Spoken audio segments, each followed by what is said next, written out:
पांडवों के हस्तिनापुर छोड़ने के बाद उन्होंने इंद्रप्रस्थ नामक एक अत्यंत सुंदर राज्य की स्थापना की। इसके बाद जब महाराज युधिष्ठिर ने राजसूय यज्ञ का आयोजन किया, तब उसमें सभी राजाओं को आमंत्रित किया गया।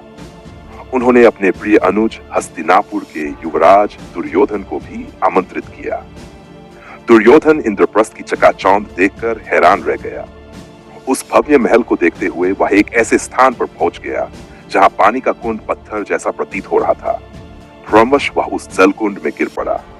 दुर्योधन को गिरते हुए देखकर ऊपर खड़ी पांडवों की पत्नी महारानी द्रौपदी जोर जोर से हंस पड़ी और हंसते हुए एक ऐसा वाक्य कह गई जो किसी को भी चुप सकता था, अंधे का पुत्र अंधा। द्रौपदी का यह कटाक्ष दुर्योधन के हृदय में तीर की तरह चुभ गया। वह वहां से लौट तो आया, लेकिन उस दिन के बाद से उसके मन में द्रौपदी और पांडवों के प्रति घोर घृणा उत्पन्न हो गई। उसी घृणा ने पांडवों के विनाश की नींव रखी। दुर्योधन की दुष्टता और कुटिलता का सबसे बड़ा कारण था उसका मामा शकुनी, जो उसकी हर गलत भावना का समर्थन करता था। जब दुर्योधन ने यह बात अपने मामा को बताई तो शकुनी ने कहा, भांजे, अपनी सेना नष्ट मत करो, पांडवों को द्यूत के लिए आमंत्रित करो और उन्हें प्रलोभन दो। मैं अपनी सिद्ध पासों की कला से उन्हें पराजित कर दूंगा। हार के बाद जो तुम्हें चाहिए वह सब तुम्हारा हो जाएगा। राज्य, धन और पांडव तुम्हारे दास बन जाएंगे। दुर्योधन को यह विचार पसंद आया। उसने पांडवों को द्यूत क्रीड़ा का निमंत्रण भेजा और प्रलोभन में फंसे पांडव हस्तिनापुर पहुंच गए। राज्यसभा में द्यूत क्रीड़ा प्रारंभ हुई। महाराज युधिष्ठिर, जो धर्मराज के रूप में प्रसिद्ध थे, एक के बाद एक अपना राज्य, सेना और संपत्ति हारते चले गए। जब उनके पास कुछ भी दांव पर लगाने को नहीं बचा, तो उन्होंने अपने भाइयों को दांव पर लगा दिया। दुर्भाग्यवश वे उन्हें भी हार गए। इसके बाद उन्होंने महारानी द्रौपदी को भी दांव पर लगा दिया। ये दांव भी वे हार गए और द्रौपदी उनकी दासी बन गई।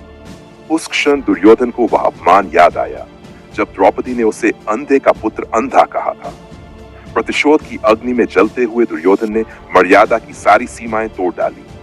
हारे हुए पांडव सिर झुकाए बैठे थे और अहंकार से भरा दुर्योधन अपने भाई दुशासन को आदेश देता है, उस 5 पतियों वाली द्रौपदी को घसीटते हुए राज्यसभा में लाओ।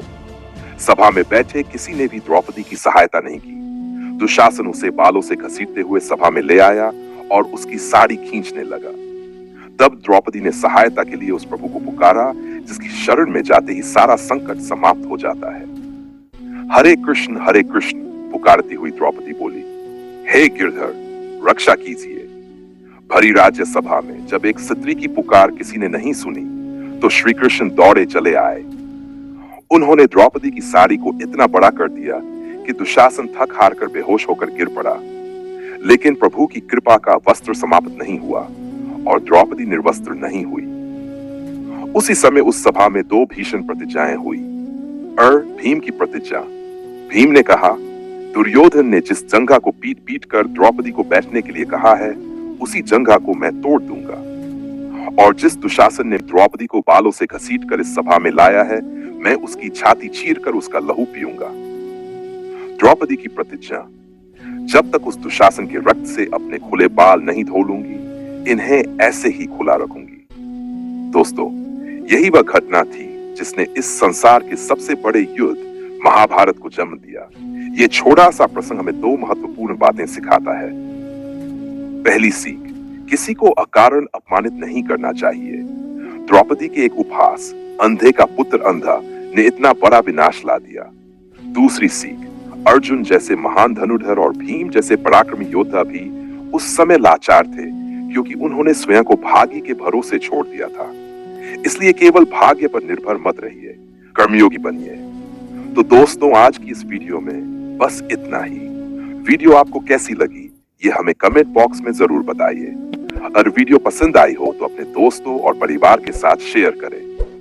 और अगर आप चैनल पर नए हैं तो सब्सक्राइब करना ना भूलें। वीडियो को अंत तक देखने के लिए धन्यवाद। जय श्री कृष्ण।